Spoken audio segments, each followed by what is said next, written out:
Each class in Deep Rock Galactic has its own style and flair to them, and as such, everyone always likes to compare them to each other. So today, we're pitting the Genius against the Daredevil in DRG's Class Death Battle.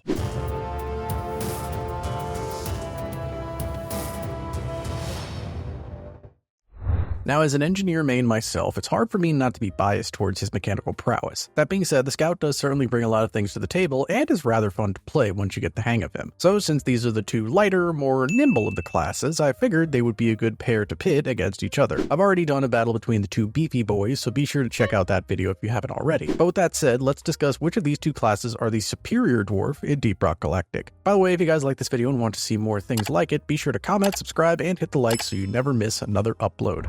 First, like in the last video in this series, I want to reiterate that regardless of what this video says or what the outcome is, don't let that stop you from enjoying whatever class is your personal favorite. Also, I am by no means a professional judge or contest caster. I am just going to be using my experience for all of this. Every class in this game is super fun to play, and they all have ways that make them really good and complement each other. So like in the last battle, we'll have the same fields of comparison: learning curve, versatility, team play, complexity, and lastly, combat power.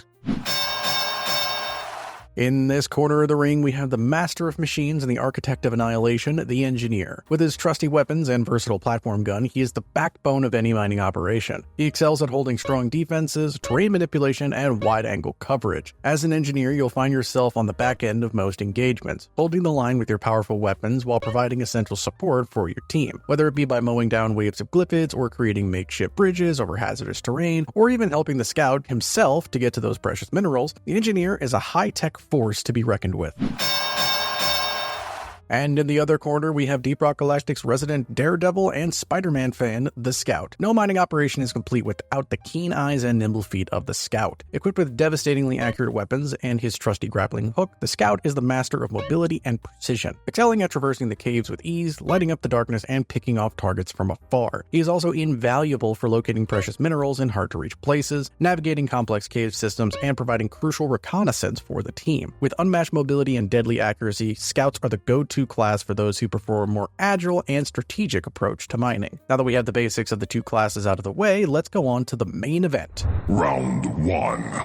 For the first round, we are going to be covering the learning curves of these two classes. In this category, there is certainly a bit of a difference between the two of them. In terms of weapon usage, the Scout definitely has a much easier time. His weapons are extremely conventional and easy to understand and don't take a lot of time to get used to them. All of his primaries are pretty straightforward and his secondaries are pretty simple as well. Compare that to the Engineer, who does have some simple weapons such as his shotgun and grenade launcher. His more advanced weapons could be a lot more difficult to use without prior knowledge. The Smart Rifle has a very unique firing method that can be hard to get the hang of, and the Breach Cutter has some quirks about it that can be hard to understand at first. Not only that, but the Engineer's weapons have many different ways that they can interact with each other, like the Turret Whip, the EM Discharge for the Stubby, and the Plascrete Catalyst for the Shard Diffractor, just to name a few. Moving away from weapons, there is also the rest of the equipment setup, most notably the traversal tools, which are arguably the most important part of any of the class's setups. If you're going for pure ease of use here, then this has to go to the Scout, simply because the grappling hook is insanely straightforward and easy. You just point, fire, and zip. No ammo, no worries. You just have to make sure that you're close enough to where you are zipping to, and that there is a very brief cooldown in between uses. You can even use it to safely catch yourself from a fatal fall. The only real drawback to the grappling hook is that it's selfish in nature, meaning that no one else is able to benefit from it like the rest of the traversal tools in the game. On the other hand, we have the Engineer's platform gun. The Cheese Cannon has nearly endless applications for making stairs, to making bridges, to spirals, to pancakes. The platforms don't have too many wild physics or strategies to them. You just shoot them on the walls and the platforms will appear. That being said, the only real hard part about the platform gun is figuring out how to use them optimally. There are so many ways that you can apply them that it can actually sometimes feel like you have too many options to use. This can make it be slightly overwhelming if you haven't used them before. Lastly, in terms of overall playstyle of the classes, for the Scout, his gameplay loop is relatively easy to grasp. The main idea is to fire off flares to keep the area lit up and then move around the cave to gather all those hard to reach minerals that the team can't get to, while at the same time using your mobility to flank enemies and hit them when they are vulnerable. using things like your cryo grenades or your IFGs to soften up strong enemies for your team to deal with. For the engineer, it's a little bit different. In fact, it's almost the polar opposite of the scout. The engineer does his best when he is in a very defendable position. The main setup for the engineer is to find a defensive spot in the room that you are in and set up your trusty sentry gun and anything else that you can use to help alleviate pressure. Then you use your platform to likely help your scout get to those more difficult minerals, as well as any other uses like bridges or stairways to key points around the map. Once the swarms come out to play, then just let loose with whatever arsenal you have to clean up the bugs quickly before moving on. So with all of that said, who takes the win in the learning curve round? Well, both classes bring good arguments to the table, but I would say that the scout has an overall simpler theme, so he's going to take the point in round 1. Round 2. So the next round we have versatility. Essentially, how easy is it for these two classes to adjust to different mission situations? Starting with the scout, since his kit revolves around high mobility and fast movement, his best mission types are likely things like egg hunts, mining operations, and even point extractions. But that's not all that he can do. Essentially, any mission that requires you to gather a large number of things around a big area are fair game for him. However, there are situations where the scout is not able to shine quite as much. For example, in salvage missions, he doesn't really like to stand still for too long, although he does have tools to help out in those situations. Where with the engineer, for example, he thrives in those kinds of trenched-in defense settings. Salvage, sabotage, escort, and even extermination missions. Those are the kinds that the engineer likes to be in because of his heavy fortification. Along the same lines, the engineer can use his turrets to add to the team's firepower and take off much-needed pressure, while the scout's flares are good for intel, but not as good for combat, although he does have other ways to help out with that. Simply put, while the scout's high mobility and high focus damage is always useful, the engineer is just able to adapt to almost any situation and be effective in more mission types in general, giving him the win in this category. Round 3.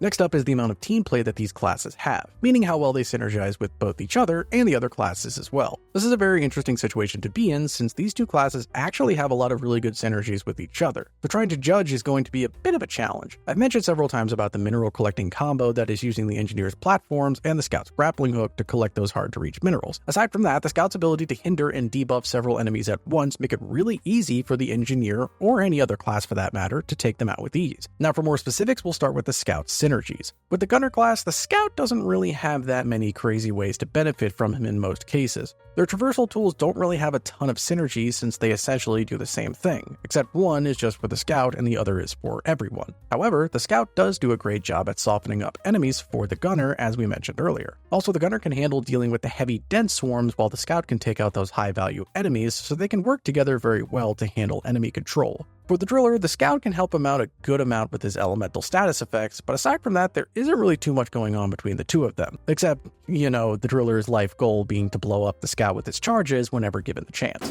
For the engineer, he has a lot of synergies with the rest of the classes. With the gunner, not only can they work together to do insanely well at handling large swarms and groups, but in combo with his shield, they can lock down an area very well. And with the driller cleaving terrain and him being able to add terrain when needed, together they can make pretty much any position an extremely defendable one. Not to mention the wide area covers that they both can achieve. Again, this category is pretty close, but I think the engineer just barely has more team synergies that he can work with, letting him take the point here. Round 4.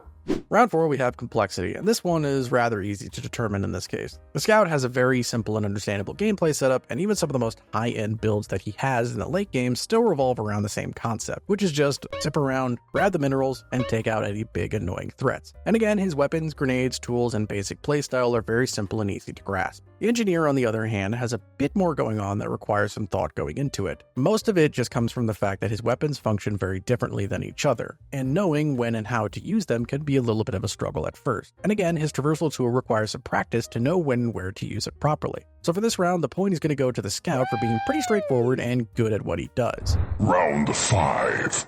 For the final round, we are going to talk about combat power. Now, each class has the potential for wild damage numbers if set up properly, but we are mainly going to be talking about how easy it is for these classes to get those kinds of numbers. Also keep in mind that the scout focuses more on doing very high single target damage, while the engineer is more focused on heavy area control. So then, who can get their damage numbers higher faster? Well, for the scout, it's pretty easy for him to build up heavy damage since his weapons naturally have either high base damage or very high accuracy so that he rarely ever misses. His M1000 is the perfect and shining example of this, allowing him to get some of the highest damage per shot in the game, deleting grunts in one shot and taking huge chunks out of dreadnoughts very quickly. However, for the engineer, his damage comes from many different angles and many different forms, from turret whips to laser beams to grenade shells to even supercharged laser cutters. That being said, he is capable of doing damage in many different ways, which can allow you to cover many different bases. So then that begs the question, which is more valuable? Being pretty good at doing damage in several different ways, or being incredibly adept at one form of damage? It took a lot of thinking, and this was insanely close, but I think this round has to go to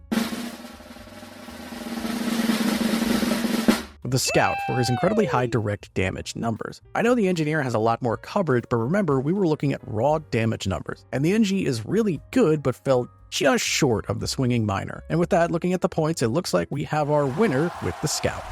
Well, hopefully that settles any arguments among friends out there, and as an NG main myself, I cannot help but feel a little bit left down. It's alright though. I'll still take my lovely sentries Huey and Louie over the Scout's glorified flashlight any day. Regardless of the outcome, don't let anything stop you from playing the class that you love the most. This was a lot of fun to put together, but it was also very difficult and not scientific at all to do. It's a lot of anecdotal data, and everyone is going to have their own stance on it. And I welcome you all to let me know how you feel down in the comments. Just, be kind, we're all here to have fun, and at the end of the day, this is just personal preference as to what class you like to play anyway. And while you're down there, maybe hit those like and subscribe buttons, because it tells me what types of videos you guys want to see. Anyways, thank you guys for watching, Rock and Stone Miners, and I'll see you in the next video.